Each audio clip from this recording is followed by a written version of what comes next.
Hello বন্ধুরা, আমি হলাম মিঠি।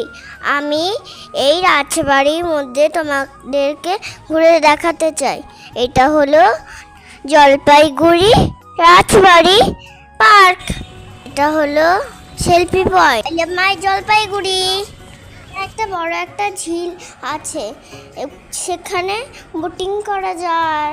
তাই তো মাম্মা, জানো এখানে সন্ধ্যের সময় যদি আমরা বসি খুব সুন্দর হাওয়া খাওয়া যায়, এত ভালো লাগে ঝিলের হাওয়াটা।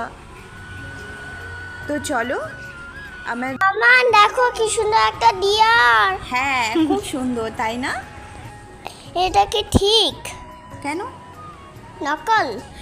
এটা এটা নকল তো। কিন্তু পার্কের ভেতরটা কিরকম? পার্কের ভেতরটা দেখবে, চলো কত সুন্দর। চলো দেখি। তোমার ফ্রেন্ড আছে, তোমার ফ্রেন্ড স্লিপ চড়ছে, তো এখানে ঢুকতে গেলে টিকিট লাগে পার হেড 5 টাকা করে। কই বন্ধু? ওই তো তোমার বন্ধু কই নামছে? সিঞ্জিনি নামছে। ইয়ে, খুব মজা হচ্ছে। আমি নেমেছি, এবার সিঞ্জিনি নেমেছে। চলো